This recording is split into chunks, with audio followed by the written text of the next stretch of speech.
Hi there. This is my fourth and final video on the topic of personal finances. So let's start out with something fun. Taxes. What the heck are taxes? There are federal taxes and state taxes, occasionally local taxes as well, depending on where you live. Federal and state both have something called an income tax, which is progressive at the federal level and can be progressive, but can also be just a flat rate at the state level. Now, in this context, progressive and flat rate means progressive is when the level of tax increases as the amount of money a person has increases. It's scaled based on that proportion, whereas a flat rate is exactly what it sounds like. It's one percentage level for everybody. And that percentage level is generally under 10 for income tax at both the federal and state level, although state taxes do vary depending on the state you're in. Some states are cheaper to live in tax-wise, whereas others are more expensive. And besides income tax, there are also payroll deductions, which is money that's taken out of your paycheck in order to pay into social programs, specifically Social Security and Medicare, with the idea being that you then reap the benefit of this money when you are of the age to use these programs.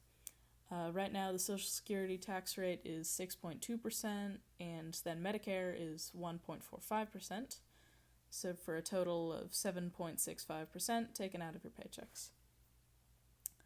And also there's something called a tax return, where you receive money back from the IRS based on any deductions that you've made throughout the year, and even if you're not making enough money to be paying your income taxes, if you're making like $4,000 or $5,000, then a lot of states just won't bother taxing that, but you might also still be eligible for a return. So, obviously pay your taxes because it's the law, but also pay them because the government might be sending you some money. Although they might not be as well, because the IRS is incredibly underfunded and overworked. There's a huge backlog in their mail system, and even online processing can take a very long time, which is not some kind of win. It's not a haha, the tax people don't have money and that benefits me. No, having an underfunded IRS is incredibly annoying for everyone else to deal with, and it makes the already painful process of taxes even worse for everyone to go through. Now, moving on to credit score. So, you've heard credit card, you've heard debit card. They are different things. Debit card is just when money is taken directly out of an account you have, and that's the end of it. Whereas with a credit card, you don't pay the money on the spot. You use the money on the assumption that you're going to pay it back later by a specific date or date range, generally with some interest involved as well.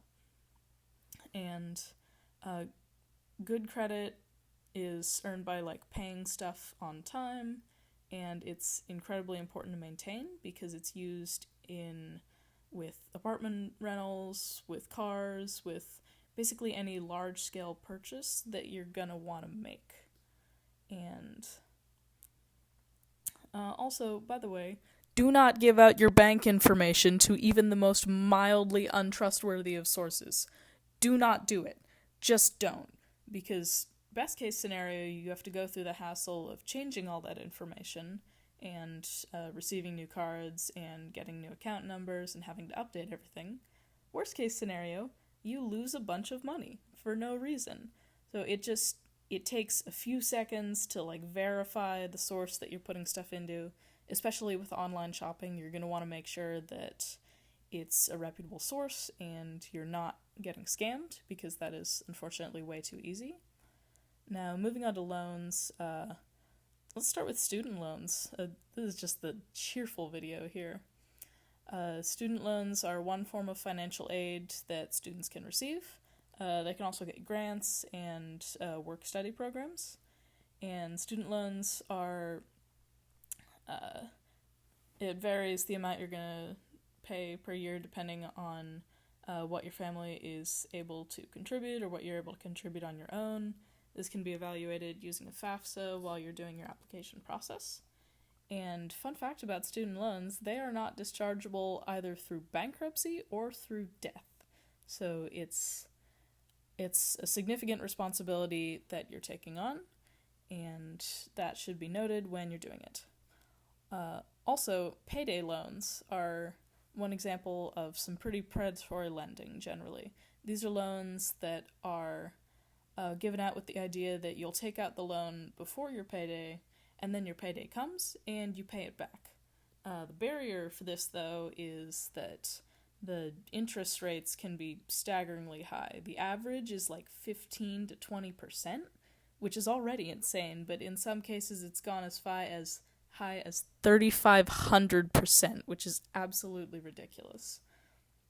And payday loans, just the whole system has a vested interest of trapping people in a circle of debt where they take out a loan, they can't quite pay it off, they take out another loan to help pay it off. So just make sure to evaluate all your options before taking out a loan with a high interest rate.